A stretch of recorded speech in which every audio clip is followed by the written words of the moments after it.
بسم اللہ الرحمن الرحیم۔ قرآن پاک میں اللہ رب العزت نے ارشاد فرمایا فَغَفَرْنَا لَهُ ذَلِكَ وَإِنَّ لَهُ عِنْدَنَا لَزُلْفَىٰ وَحُسْنَ مَآبٍ يَا دَاوُودُ إِنَّا جَعَلْنَاكَ خَلِيفَةً فِي الْأَرْضِ فَاحْكُم بَيْنَ النَّاسِ بِالْحَقِّ وَلَا تَتَّبِعِ الْهَوَىٰ فَيُضِلَّكَ عَن سَبِيلِ اللَّهِ۔ یہ قرآن پاک میں حضرت داؤد علیہ السلام کا ایک واقعے کی طرف اللہ رب العزت نے اشارہ فرمایا ہے۔ واقعہ کیا تھا؟ بہت توجہ سے سنیے گا۔ ایک ایسا ہوا کہ اللہ کے نبی حضرت داؤد علیہ السلام جو اس وقت کے نبی بھی تھے اور وقت کے بادشاہ بھی تھے۔ اللہ تعالیٰ نے آپ کو بادشاہت بھی عطا فرمائی اور آپ کو نبوت بھی عطا فرمائی، سبحان اللہ۔ تو اللہ کے نبی حضرت داؤد علیہ السلام کی 99 بیویاں تھیں۔ چنانچہ آپ کے ذہن میں آیا کہ ایک اور شادی کریں۔ آپ نے ایک عورت کی طرف پیغام، نکاح کا پیغام بھجوایا، اور آپ کو یہ بھی پتہ تھا کہ اس عورت کو کسی اور نے بھی نکاح کا پیغام بھیجا ہوا ہے۔ یاد رکھیے، اس وقت کے رسم و رواج کے مطابق یہ کوئی ناجائز نہیں تھا، نہ شرعاً ناجائز تھا، نہ رسم و رواج کے مطابق یہ ناجائز تھا۔ اس وقت کا اللہ تعالیٰ کی طرف سے یہ قانون پاس تھا، کوئی چاہے جتنی شادیاں کرے، نکاح کرے، کر سکتا تھا۔ آج ہمارے لیے تو پابندی ہے کہ ایک وقت میں 4 سے زیادہ کوئی نکاح نہیں کر سکتا۔ تو میں عرض کر رہا تھا، آپ کا جب پیغام یہ نکاح کا پہنچا تو پھر کس کی کیا مجال تھی کہ وہ چونچرا کرتا، کوئی ادھر ادھر کی سوچتا۔ چنانچہ آپ کے پیغام پہنچتے ہی اس عورت کا نکاح آپ سے ہو گیا۔ لیکن اللہ رب العزت کو یہ بات پسند نہیں آئی، چونکہ آپ نبی ہیں، بادشاہ کے ساتھ ساتھ نبی بھی ہیں، تو نبوت کا جو ہے نا مقام، رتبہ بہت اعلیٰ ہوتا ہے، عرفہ ہوتا ہے، ہماری طرح نہیں ہوتا، بہت اعلیٰ مقام ہوتا ہے، عرفہ مقام ہوتا ہے۔ تو اتنی سی بھی بات اللہ رب العزت کو آپ کی پسند نہ آئی، تو آپ نے فیصلے کے لیے 2 فرشتوں کو آپ کے پاس بھیجا۔ فرشتے، آپ مسجد میں بیٹھے ہوئے تھے، تو آپ فرشتے جو آئے وہ مسجد کے دروازے سے نہیں آئے، بلکہ دیوار پھاند کر آئے، دیوار کے اوپر سے کود کر آ گئے۔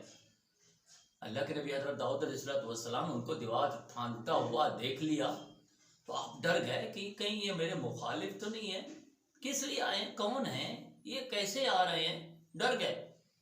تو وہ فرشتے جب قریب آئے تو انہیں ڈرا ہوا دیکھا، تو انہوں نے کہا آپ ڈریے نہیں، ہم اصل میں 2 فریق ہیں، آپ کے پاس فیصلہ لے کر آئے ہیں، تو امید ہے آپ ہمارے بیچ میں کوئی اچھا سا فیصلہ کریں گے۔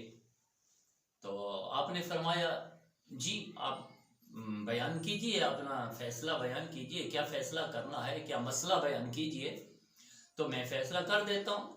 ایک نے کہا دیکھیں میرے پاس ایک دمبی ہے اور اس کے پاس، دوسرے کے پاس 99 دمبیاں ہیں۔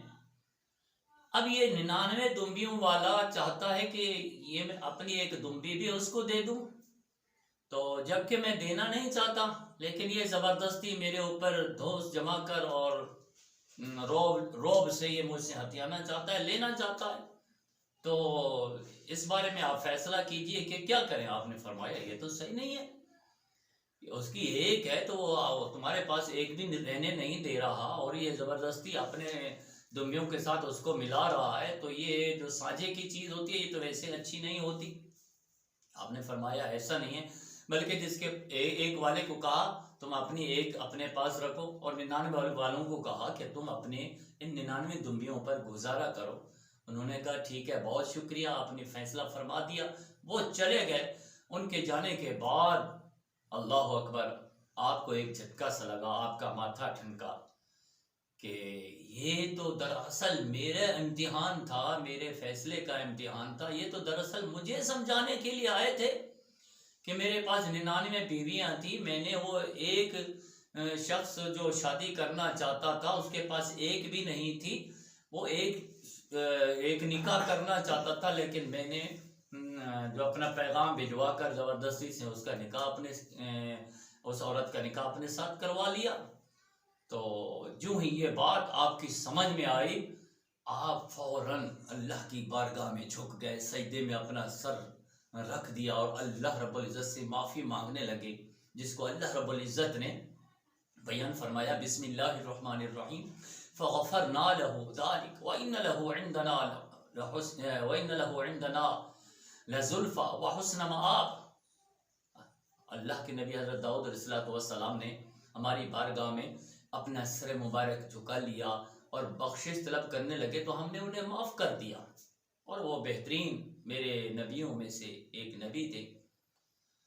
اور پھر اللہ نے جب آپ کو معاف فرما دیا تو اس کے بعد اللہ نے کچھ آپ کو ہدایت بھی عطا فرمائی۔ وہ کیا تھی؟ یا داؤد انا جعلناک خلیفۃ فی الارض، اے داؤد ہم نے آپ کو زمین میں خلیفہ بنایا ہے، فاحکم بین الناس بالحق، لوگوں کے درمیان بہترین عدل والا فیصلہ کیا کریں،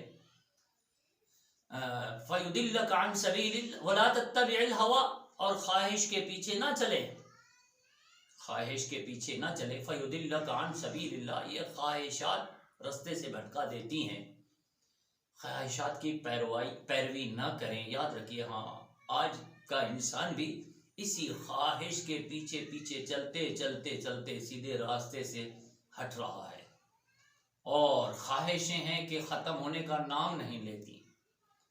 جس طرح وہ شاعر نے کہا نا، ہزاروں خواہشیں ایسی کہ ہر خواہش پہ دم نکلے، بہت نکلے میرے آنسو مگر پھر بھی کم نکلے۔ خواہشات یاد رکھیے، اگر خواہشات کے پیچھے جائیں گے تو خواہشات کبھی بھی آپ کو چین سے نہیں رہنے دیں گی، اور انسان نے تو بڑی لمبی لمبی خواہشیں بنا رکھی ہیں، اس کو پتہ ایسا لگتا ہے انسان کہ بھی اس کو کبھی مرنا ہی نہیں۔ اللہ تعالی ہم سب کو بھی اس انبیاء کے طریقے پر چلنے کی توفیق عطا فرمائے، اور خواہشات کے پیچھے بھاگنے سے دوڑنے سے اللہ تعالی محفوظ فرمائے۔ آمین بجاہ نبی الامین صلی اللہ علیہ وسلم۔